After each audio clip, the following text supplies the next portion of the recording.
闲鱼便宜，闲鱼集市更便宜。本节目由闲鱼独家冠名播出，自适应喜临门呼呼任性睡。本节目由喜临门呼呼联合赞助播出。那么接下来这位朋友我超级喜欢，我觉得你肯定能打5星，是不是？那感受一下。那么有请到的就是我们的包可爱。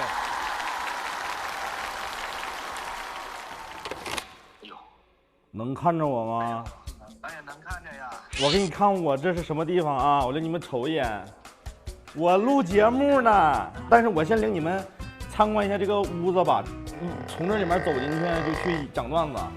这个屋我跟周奇墨我俩那个套个售了一会儿。这边你看，这赞助商看着了吗？这有赞助商，看我们的节目的名字了吗？看着了，好笑，不好笑。什么不是？它不是不好笑，你得连着念，你不能单念不好笑。不好笑就露宿街头。哎，我要上台了，先不聊了。加油，小哥！啊，加油！那么有请到的就是我们的包可爱。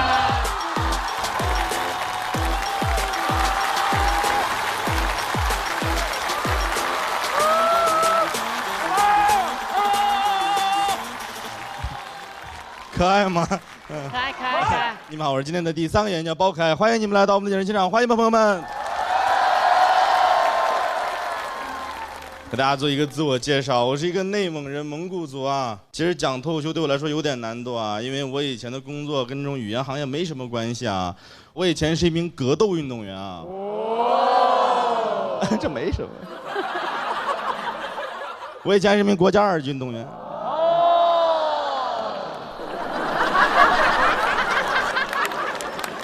国家2级运动员啊，考试加分啊！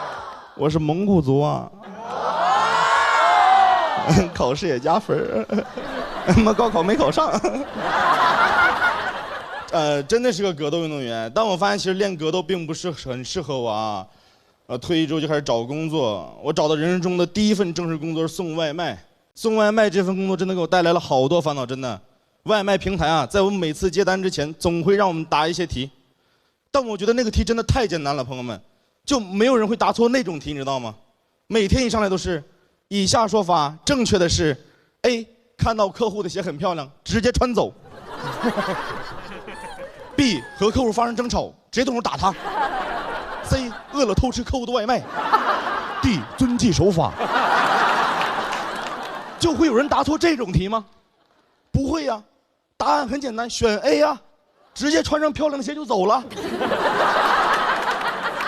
而且送外卖对我来说比较难的是什么？就是和客户电话沟通，跟有的客户电话沟通真的很困难，但有时候我没有办法，我必须得给他们打电话，因为有好多客户那个地址啊定位不准确，我只能打电话来确认。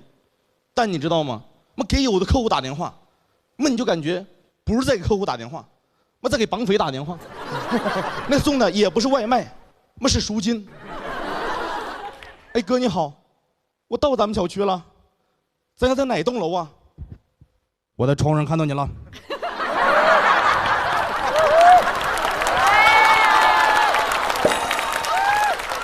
别动，转身。看到前面2单元了吗？我说看着了哥，走进去。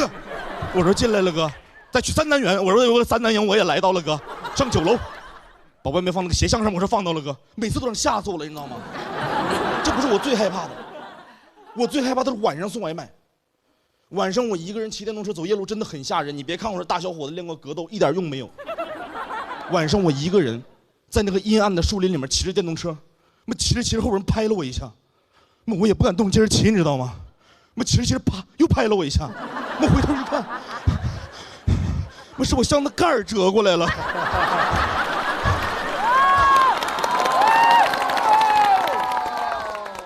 我那盖装反了，你知道吗？我正常人家盖这么开，我那盖装完这么开，风一吹过来就拍我后背，骑着骑着啪，骑着骑着啪，我也不敢动啊。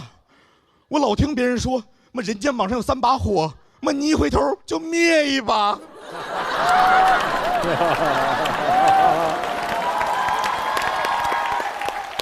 而且我送外卖，我主要就是晚上送，晚上点外卖的客户啊，他和白天的不一样。你白天你饿了就点个外卖就完事了，晚上不是，晚上是经过内心反复纠结的客户。他琢磨呀，哎，不吃了，不吃了，减肥，我没脸，就点了。所以这种客户他很着急，他饿，他着急呀。他急到什么程度？急到来不及等我敲门。他坐在家里的客厅，听我的脚步声，感觉我快到了，就突然就开门，你知道吗？你想想，我刚在外面啪啪被吓了2跳，然后拿着外卖心惊胆战的上楼，上着上突然，哦，我的外卖到了。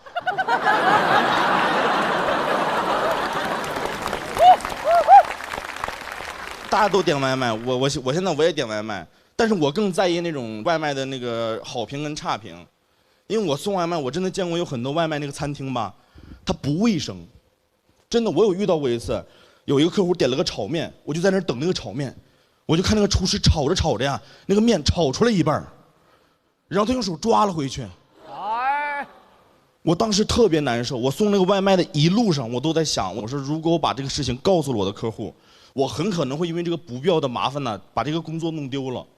但是如果我不告诉他吧，我内心我也很过意不去，我特别难受，我就敲开客户的门，我说先生您好，您的外卖到了。你怎么才送来呀？怎么走这么慢？我说您趁着吃，趁着吃。送了一段时间外卖，我真的掌握了整个城市美食的分布，你知道，我是老吃家，谁家外卖好吃我太知道了，谁家甜品好喝我太明白了，他们吃我也跟着吃，吃来吃去，现在吃的我很胖，你知道吗？我现在胖到什么程度？我现在能听到自己打呼噜声，就我知道自己会打呼噜，但我从来没有听见过。那天我听见了，我在自己要睡不睡、半梦半醒的临界点的时候，我突然听到自己，我说什么声音？我把自己吵醒了。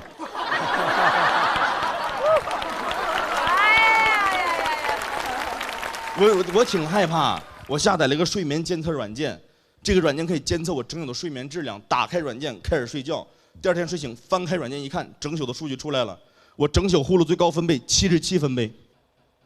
你知道什么概念吗？我电动车喇叭66分贝。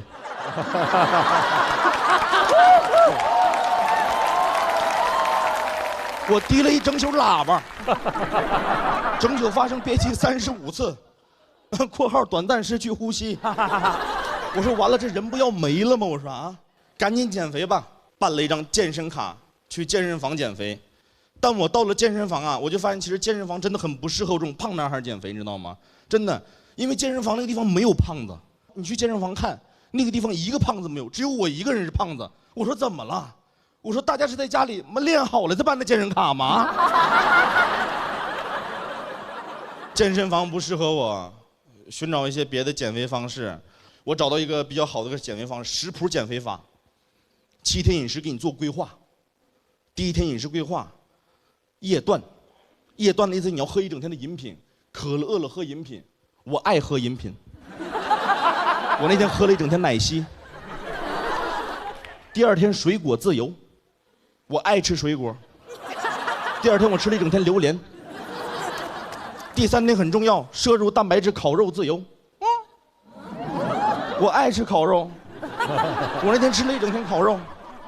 第4天他让我吃蔬菜，我不爱吃蔬菜，我就换了个减肥法。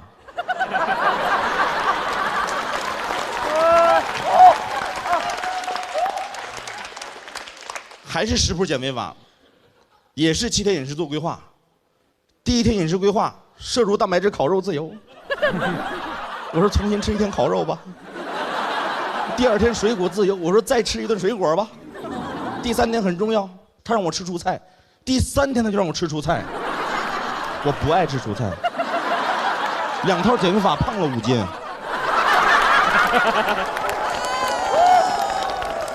但我找到有一个比较好的减肥方式，不适合我，我可以推荐给你们，你们有就可以尝试一下舞蹈。舞蹈可燃脂了，我看着舞蹈那广告非常吸引我，什么1小时舞蹈燃烧600卡路里。我办了一张街舞的卡，到了舞蹈室。当我到了舞蹈室，发现其实街舞不适合我，因为那些跳街舞那男孩子吧，他们做的每个动作都非常的帅，但是他们可以面无表情去做，展露不出来自己的喜悦，显得那个人真的太冷酷了。我做不到，我在生活中就是那种小人得志那种人。我知道这个动作很帅，我掩饰不了自己的喜悦，所以我做那个动作我就会显得很猥琐，你知道吗？他们做都是这样的，啪啪，我做是这样的，啪哦，我是挺帅的啊！朋友们，祝你玩得开心，我是包凯，拜拜，再见。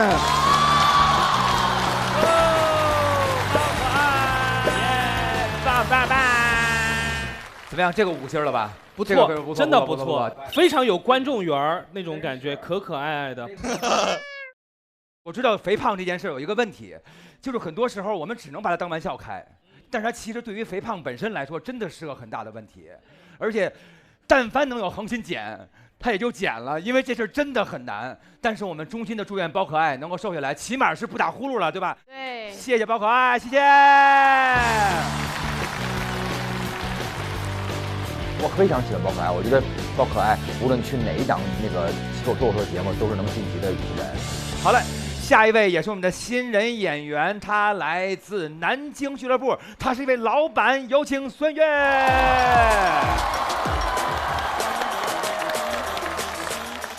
公布上场名单当时有什么感受？公布上场名单的那一瞬间是开心，因为我迫不及待要上台了。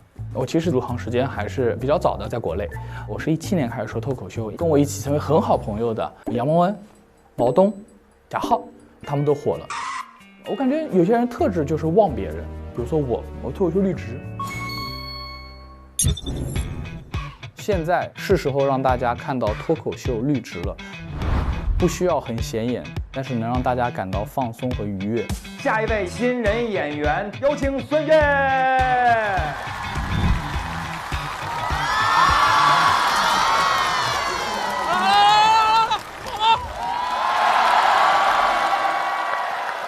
大家好，我叫孙宇，来自南京，给大家分享一个近2年来有可能是对我影响最大的一件事情吧。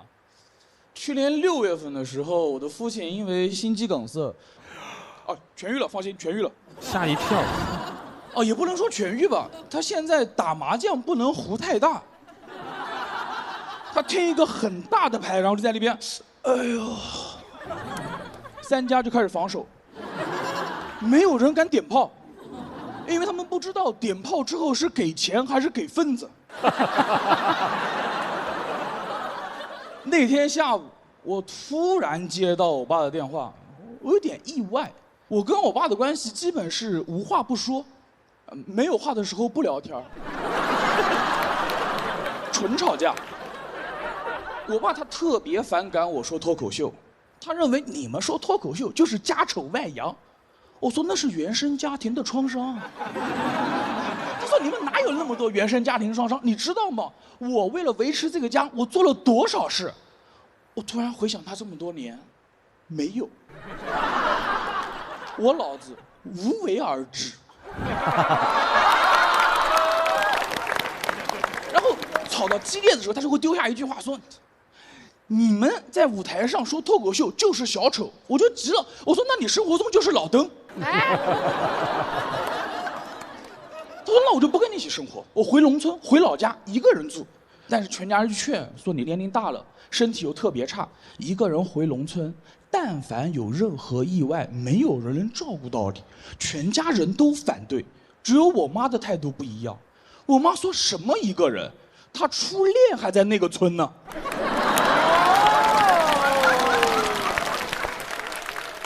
我一脸吃瓜，我满脑子想的就是嬛嬛、纯元、四阿哥，《甄嬛传》之乡村爱情。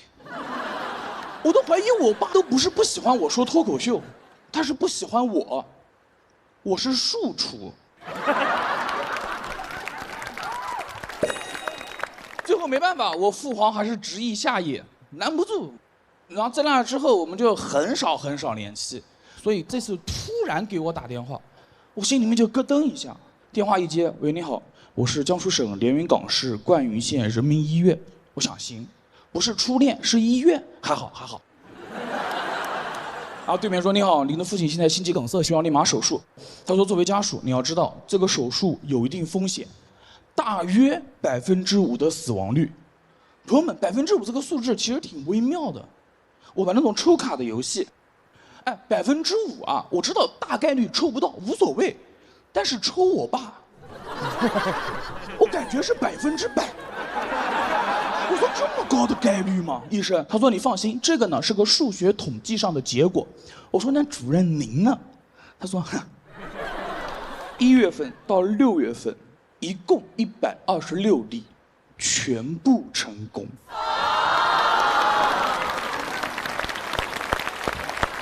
他都不是骄傲，他是傲娇。哎，朋友们，但是我喜欢医生傲娇。我觉得医生是这个世界上唯一没有必要低调或者谦虚的职业。我希望我以后遇到的此生的所有医生都是这种自信且傲娇的医生，从我手术室里面走出来，口罩一直在跟我说 “so easy”，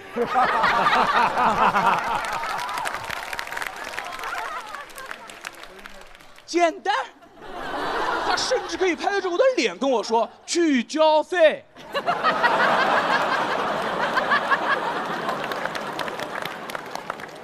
这是好医生。对吧？傲娇医生救活我，这是好医生。挂了电话之后，我立马带着我妈坐高铁到了冠宇县。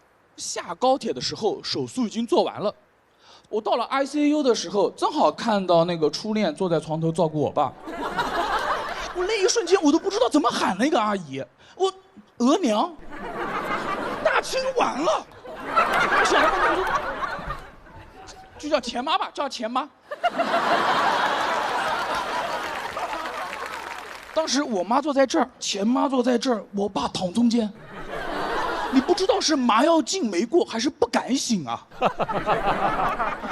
房间特别压抑，没有任何声音，只有心电图发出我爸心动的信号。我为了缓解尴尬，我看看我妈，看看我爸，我跟医生说：“哎，这个病死亡率就5%吗？”啊？开玩笑，没什么事，手术非常成功，然后2个星期左右就可以出院了。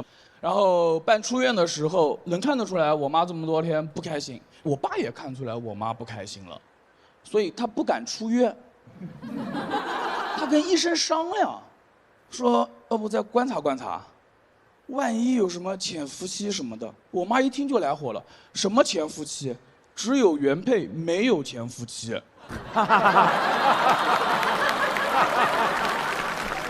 一气之下拿着资料就去办出院了。病房就我和我爸，我说，交代吧，什么情况？他说没有情况，你帮忙跟你妈解释。我说我怎么跟我妈说？他说你那个脱口秀加梗。我说脱口秀的都是小丑。感谢我爸这个新梗，给了我一篇新梗。我脱口秀写过很多，脱口供第一次写。下面是调查报告。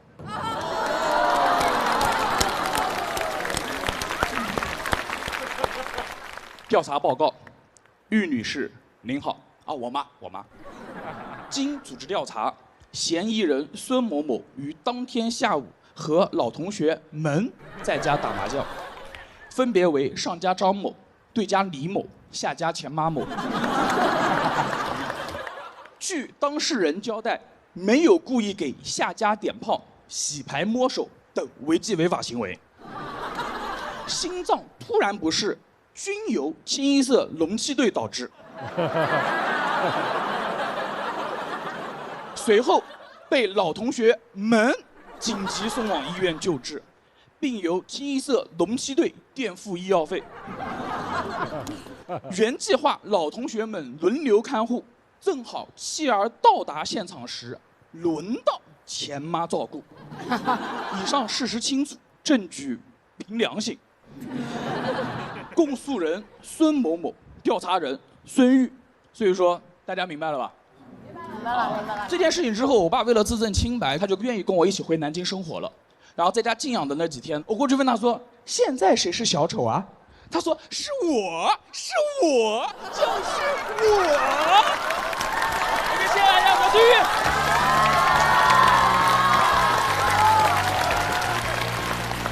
等看你。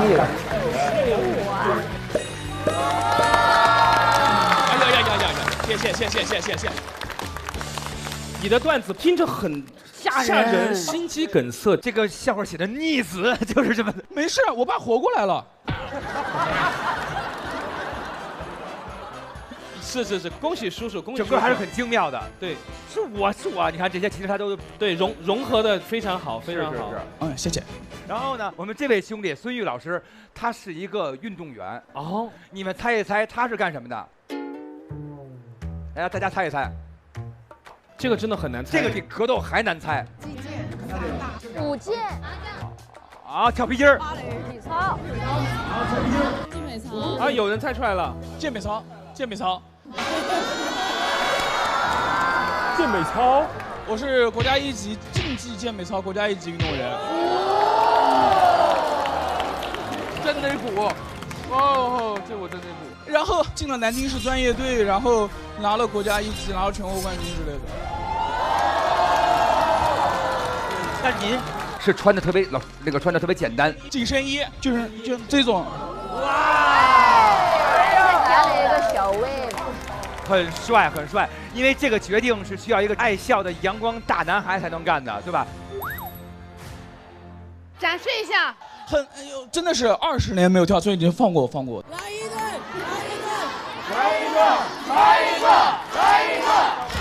我觉得功底还在。来了，功底还在。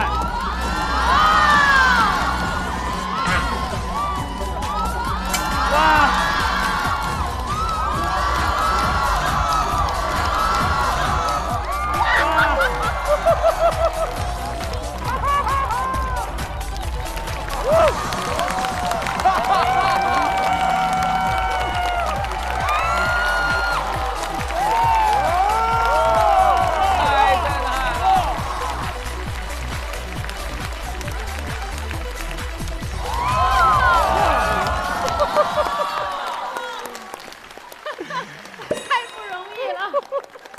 最近俱乐部可能还是有点困难的。刚才在地上还有那种把腿好折过来的动作，对，柔韧性还是可以的，活泼呀。印象最深的就是音乐一响，脸上突然迸发出那种竞技的笑容。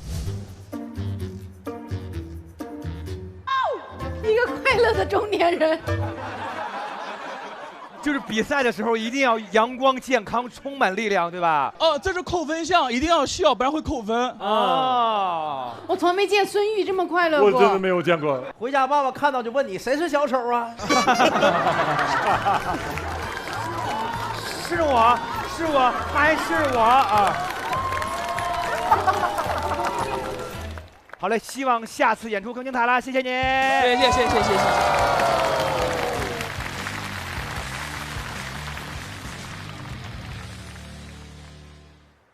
想要讲今天的稿件，其实原因非常简单，就是第一，我爸同意我说这一篇稿子，证明曾经有过这一段误会、玩笑，哈哈一笑就过去了。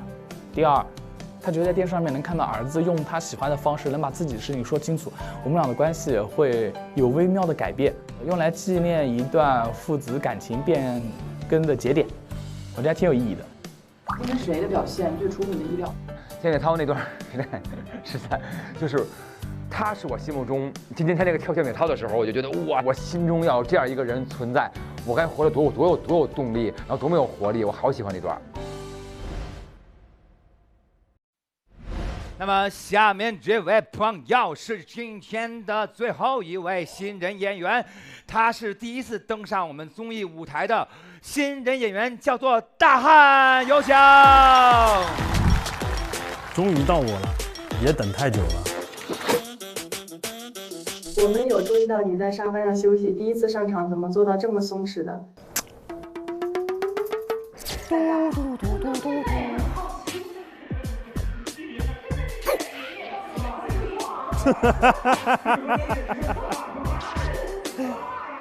就是强装镇定，让大家看起来还蛮轻松的。但我其实悄悄的，我跟他们说我上厕所，然后我就出来背了一遍稿了。这能进去吗？有特点。说不紧张那肯定是假的，多背几遍稿，心里面就有点底了。毕竟也是第一次登台演出，强装镇定也是自己放松的办法。加油！就是想完美一点展示自己。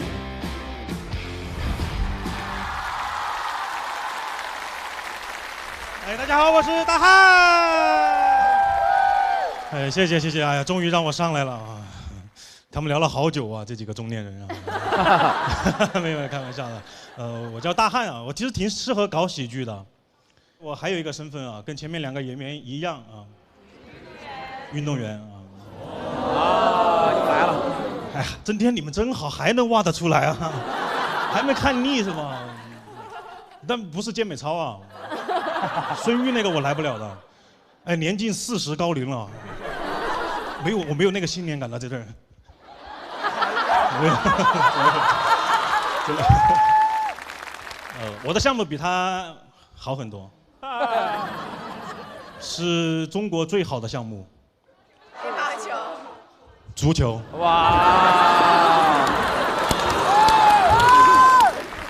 我踢了9年球啊，踢了9年球。我的足球启蒙是在一所足球学校里面，这个足球学校很特别，违规办学。来的人五花八门，最主要的是全是男的。哎，但男生在一起啊，总有人想当老大，你知道吗？总想分出个高下。我记得我刚入学第1天遇到个类似的情况，当时在午休，我睡在上铺，我是个县城来的孩子，我下铺呢是一个市中心的孩子，他可能有点优越感吧。我当时就是在上铺翻了个身，他就不开心了，站在地上说：“你给我下来！”就准备打我。我说：“怎么了？县城人翻个身，把你优越感震塌了？”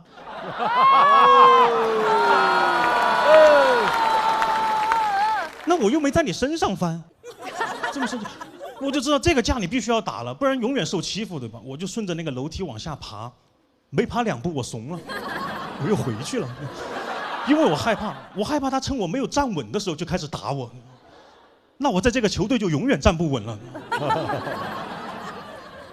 哎，人在害怕的时候啊，真的会不理智啊。我当时在上铺，直接往他身上跳，落地以后我卡住他脖子，我说：“我下来了，你有什么事儿吗？”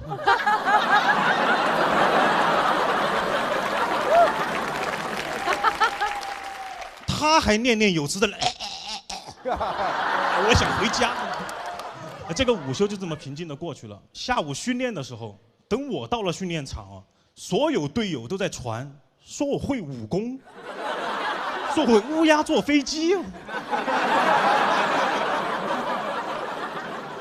我也只能默认了。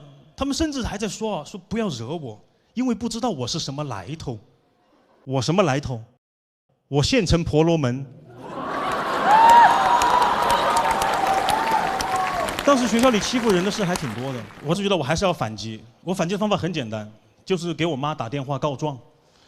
当时我们学校唯一不往外打的电话是在校长室的门口，我正好打的时候，校长刚好出来，他就听见了。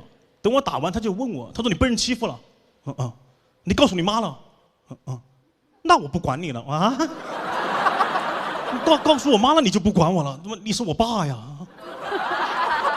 我爸真没管我呀，但教育局管了，违规办学，给他们取缔了。后来我就去了一个重点高中，他们成立了一个足球班，我就在那个班里面边踢球边上学。我当时去之前非常开心，因为我觉得我踢球去那儿呢一定很帅。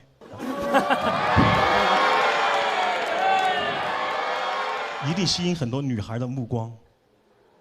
没有人看我们，球场上什么光都有，就没有目光，都去看篮球了。真的，当时我就是什么心态了？我就是讨厌篮球，因为打篮球太帅了，太帅了，无缘无故的帅，随时随地的帅，没有球都可以帅。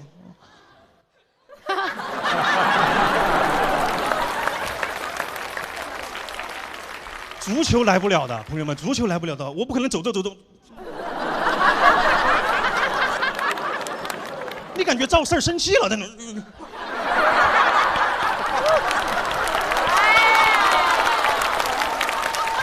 太不帅了，大家都去看篮球，我真的很生气，我就气什么？气我们足球场太大了，大家都看不清，对吧？你看不清，当然就不看了。别说你们看不清了，裁判在场上都看不清。哎，我队友犯规了，把我罚下去了。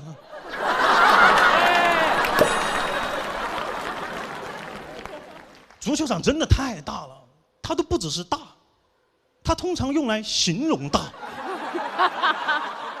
故宫相当于100个足球场，航空母舰相当于3个足球场，一个足球场到底有多大？相当于1个足球场。太大了，那些女孩会看篮球的时候会给那些打篮球的男生送水吗？我觉得就是场地小方便。足球场你来送一下试试。等你跑过来，你已经累了，那个水自己喝了吧。这种情况就很尴尬，对吧？那我能怎么办？我只能说你那个瓶子还要吗？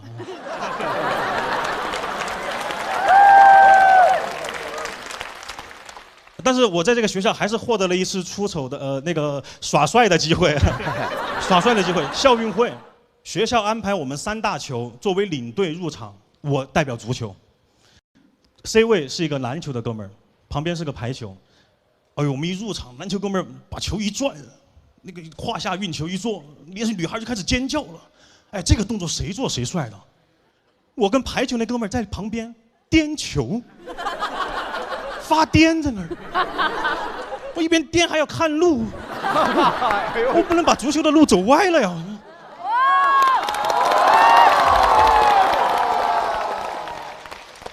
排球那个哥们儿更惨，跟要饭一样。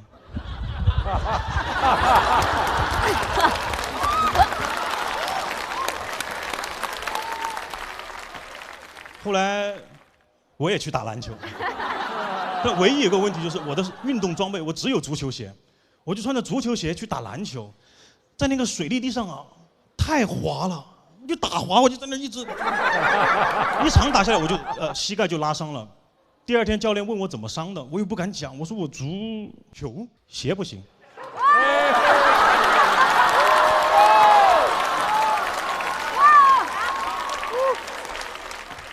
帅不过，真的帅不过，朋友们，真的帅不过。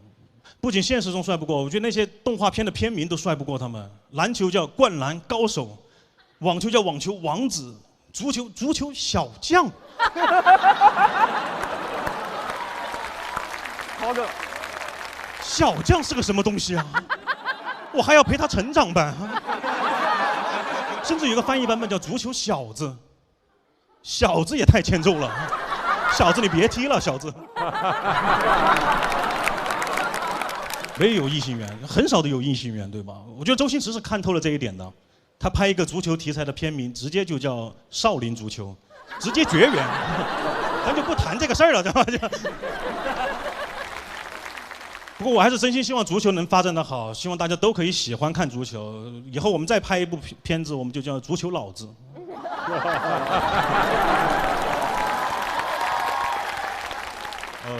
我离开足球已经很久了，现在在做脱口秀。我现在就想做好脱口秀。都说心有多大，舞台就有多大。我的心有多大呢？一个足球场那么大。谢谢大家，我是大汉，拜拜。哦，厉害厉害厉害，欢迎，厉害啊！大汉好棒啊，好棒！他好多奇怪的笑点呀。啊，很奇怪吧？足球场通常用来形容大，我觉得这个点好好笑。谢谢这位小子。我喜欢赵四儿那个，就是那个无缘无故踢球，他自个儿犯神经病。那个怎么样？这要是平星儿5星儿的话，4星儿3星儿。我这个真能给到5星儿，因为我嘴巴没合拢，我一直在笑，就是那种云贵川的节奏，非常喜欢。对。关键咱们大汉是怎么从运动员转到说脱口秀的？就说脱口秀还是帅，是吧？是这么来的吗？转过来的？没有，来讲脱口秀，其实是因为我女朋友。哦。因为我人生中有一段时间非常的灰暗，工资也就2000多块钱，我就中途跟她分了一次手，因为我觉得我这种状态下跟她在一起就是非常耽误人家啊，有点对。然后他就给我提建议，他就说我相信你，你一定能做好，一定把我们生活过好啊！你平时也喜欢喜剧，你也挺好笑的，你也经常逗我笑，你要不去尝试一下脱口秀？我说脱口秀跟踢球跟什么都没有关系。他说脱口秀跟踢球怎么没有关系呢？都挺好笑的。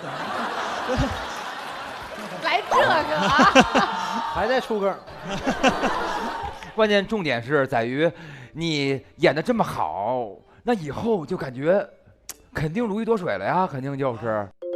你不感觉今天气场全是你的吗？你每一个点都已经都非常准啊！是吗？谢谢大老师，谢谢大老师，谢谢。感谢你的表演，谢谢5星表演。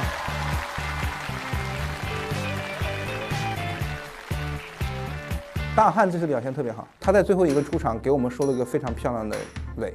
我觉得今天肯定是取得好彩的。今天在露宿街头，我就找观众，我就得去问问他们是因为啥，我到底喜欢啥呀？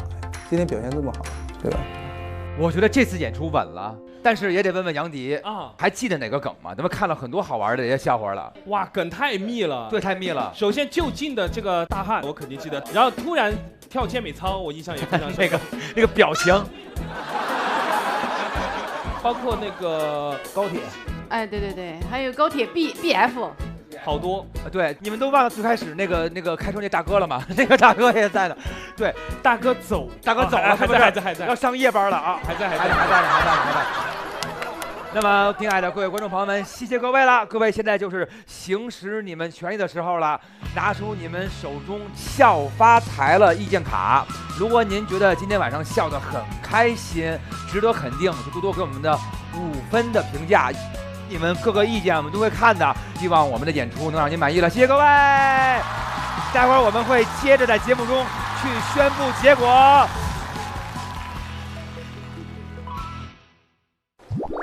小鹿，你在思考什么呀？吉哥，我算是悟了，原来综艺感的秘诀就是反应力加接梗力加表情管理，缺一不可呀。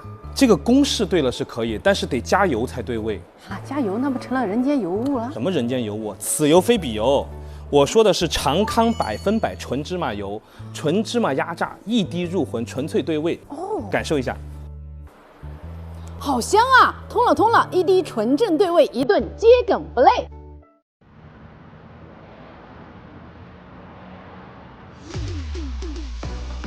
今天一天下来，大家越来越默契了。我感觉今天也成功。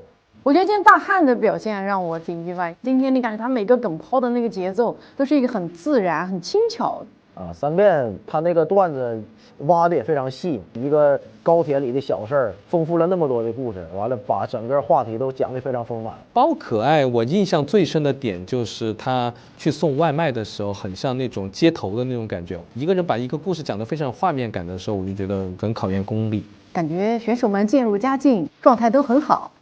今天肯定不会露宿街头吧？今天大家表现都非常好。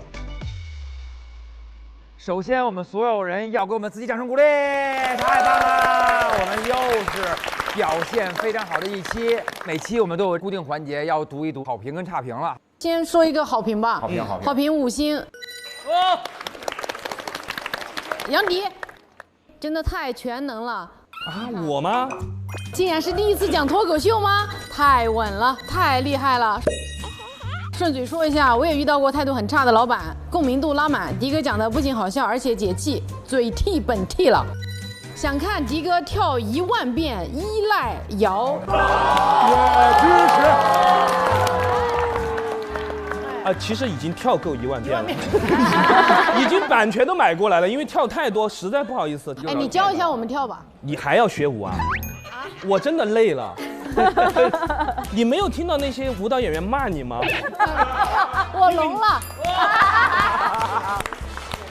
那我也先念一个好评啊。这是好评吗？你看他打了5颗星，他前2个字差评。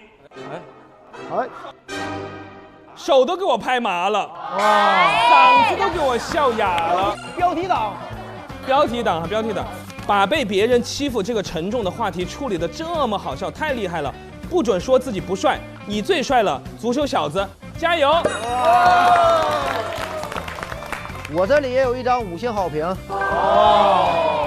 太燃了！最打动我的是感受到所有老师对脱口秀的认真态度啊。把热爱融入到了自己的表演里，尤其是最近我对自己的就业挺迷茫的。高老师，看你们这么拼，感觉自己还能再冲一冲。谢谢你们用热爱撑起舞台，也顺便支撑了一下我。我要支持了，我爱他，我爱他。好评读完了，差评来了，这个真的很伤人。我要回避是说谁的呀？说某个冠军啊台风有点奇怪，在台上一直左右摇头，好不容易坐中间了，就没看见过正脸，偷感很重，是不是斜视啊？谁？啊，他不是说的那个南京什么煎饼果超冠军吗？不一定，或者是周奇墨，周奇墨也是冠军，周奇墨都没上。这个是那个单立人杭州赛区的冠军。说的是谁呀？我吧，就是我讲脱口秀的时候应该左顾右盼。向左向右向前看。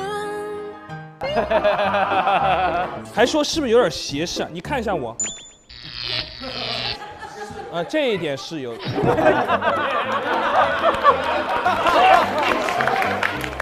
我这拿到一个2星差评。楚哥，山东口音太重了，有些听不懂，节奏太慢，听得我都着急呀，我都猜到梗了。哎呦，骂得好狠呐！这个更狠，只有1颗星。之前在互联网上看过孙玉老师的 report， 今天看了线下，技巧太明显了，期待看见更多年轻面孔。说你老，说你有技巧，有脱口秀技巧。谢谢。不是，他在说他的啦啦队那些水平，体操技巧。现在有请到的是我们的鱼头人送上最终结果。哎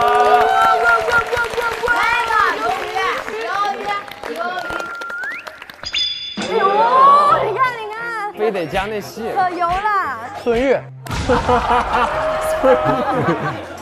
那咱们现在就要揭晓咱们的最终结果了。今晚会不会露宿街头呢？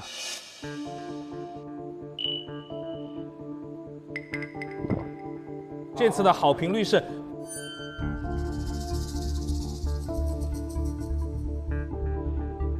85%。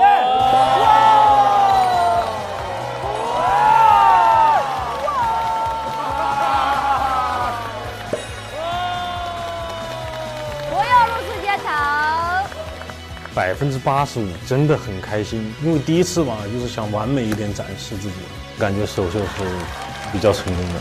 我这次上台比上次上台有了长足的进步，观众反馈特别好。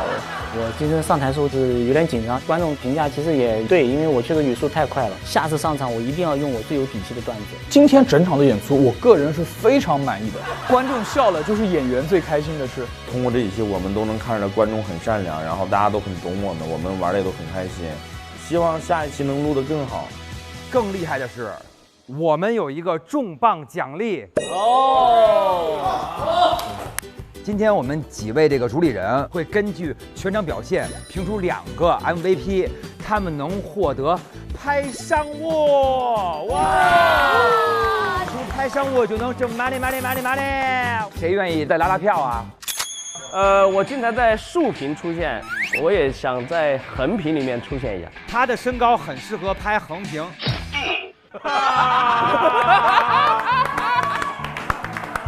我需要，大家今天也看得出来，我特别需要钱。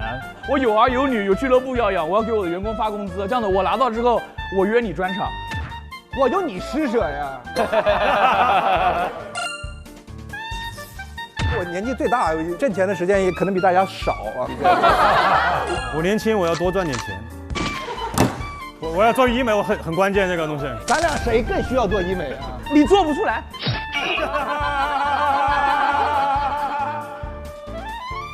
现在由我们的小卢来宣布一下，这2位能够获得我们重磅奖励拍商务的 MVP 会是谁呢？获得商务拍摄名额的2位朋友是孙玉和大汉。谢谢你们！恭喜！这商务也是让我们拍上了，有人要羡慕哭了。哎呀，别评了，赶紧上台。神奇的咸鱼道具脑洞，啥都能卖，超多有缘人在线等捡漏。来展示。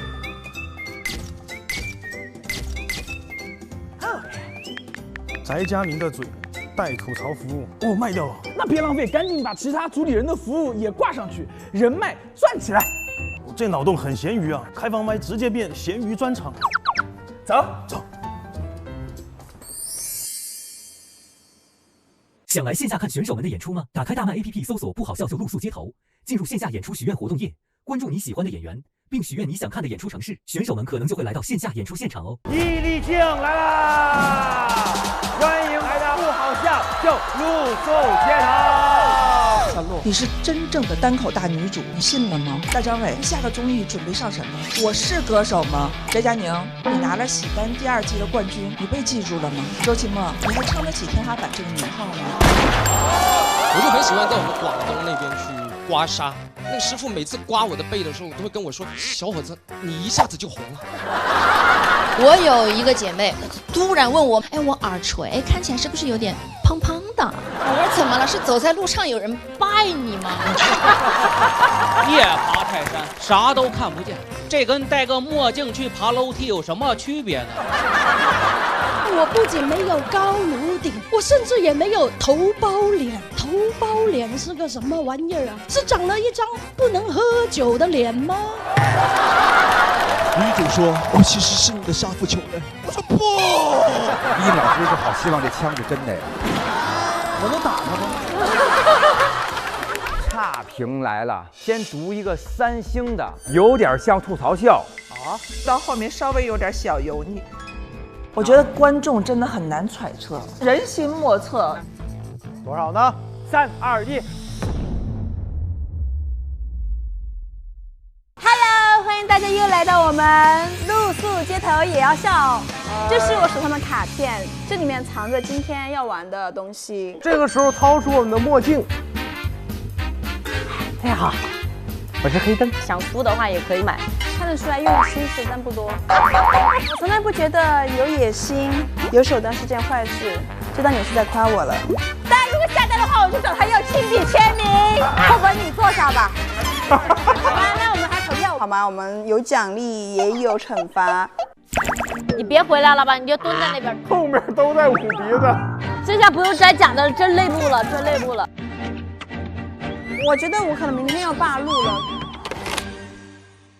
不好笑就露宿街头，每周6中午12点更新。SVIP 用户可提前看下集 ，VIP 每周6、周日分天更新，非会员自周2、周3 12点免费观看。SVIP 用户每周日加详衍生、嘉宾精编、段子纯享版等精彩内容。每周日中午12点 ，SVIP 用户解锁露宿街头也要笑衍生节目，看脱口秀演员们更多爆笑互动。每周1至周4不定时掉落笑街未播精彩花絮等你来看。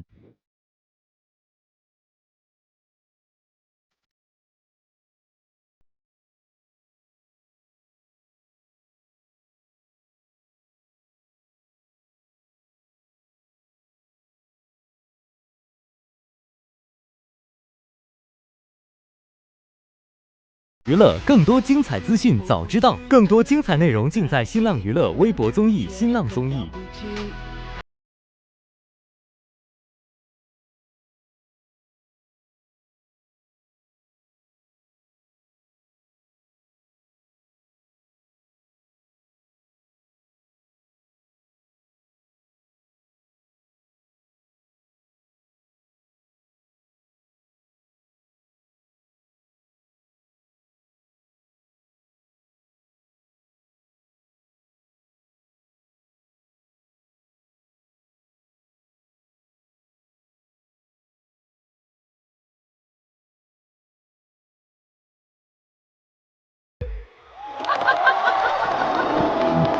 大家好。